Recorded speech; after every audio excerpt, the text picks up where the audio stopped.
Konkan railway मार्गावरील मुख्य station असलेल्या कुडाळ स्टेशनच्या सुशोभीकरणासाठी मागील वर्षी कोट्यावधी रुपये खर्च करण्यात आले होते। पण या स्टेशनच्या परिसरात मोठ्या प्रमाणामध्ये कचरा टाकण्यात येतोय आणि इथं दुर्गंधी पसरलेली आहे। याचा आढावा घेतलाय आपले प्रतिनिधी रोहन नाईक यांनी। कोट्यवधी रुपये खर्च करून कोकण रेल्वेवरील स्थानकांचा विकास करण्यात आला, सौंदर्यीकरण करण्यात आलं। मात्र आता इथली परिस्थिती वेगळी आहे। कोकण रेल्वेवरील कुडाळ रेल्वे स्थानकाच्या परिसरात मी आहे। आता आपण पाहू शकता कशा प्रकारे इथे मोठ्या प्रमाणात कचरा टाकला जातो। येथील नागरिक असतील कचरा मोठ्या प्रमाणात टाकतात। या संदर्भात प्रशासन मात्र झोपलेल्याचं पाहायला मिळते आपल्याला।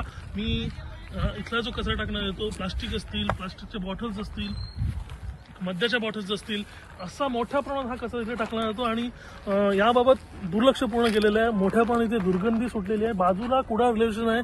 प्रवासी इथं ये जा करत असतात, मुंबईकडून प्रवासी येत असतात, इथून मुंबईला जात असतात आणि या संदर्भात बाजूला मात्र मोठ्या प्रमाणात कचरा आपल्याला पाहायला मिळतो आणि याबाबत प्रशासन मात्र गप्प का, असा मोठा प्रश्न निर्माण होतो। कारण याच कचऱ्यामुळे रोगराई निर्माण होऊ शकते। त्यामुळे तत्काळ या कचऱ्यावर कुठला तरी निर्णय घ्यावा लागेल। प्रशासनाला या संदर्भात नक्कीच जे कचरा टाकतात त्यांच्यावर कारवाई करावी लागणार आहे। कॅमेरापर्सन योगेश, रोहन नाईक, लोकशाही मराठी, सिंधुदुर्ग। कुडाळ रेल्वे स्टेशनची अवस्था पाहता आज समोरून सुशोभीकरण झालेले आहे, परंतु बाजूला असलेला घनदाट कचरा, त्या कॅन्टीनचा कचरा, पूर्ण एका साईडला कचरा टाकण्यात आलेला आहे। या ठिकाणी येणारे प्रवासी असतील, हे प्रवासी सुशोभीकरण चांगलं बघतात, पण बाजूला असलेली कचऱ्याची घनदाट कचऱ्याची घाण, या ठिकाणी ह्याला जबाबदार कोण? रेल्वे प्रशासन आहे की कॅन्टीनवाले आहेत?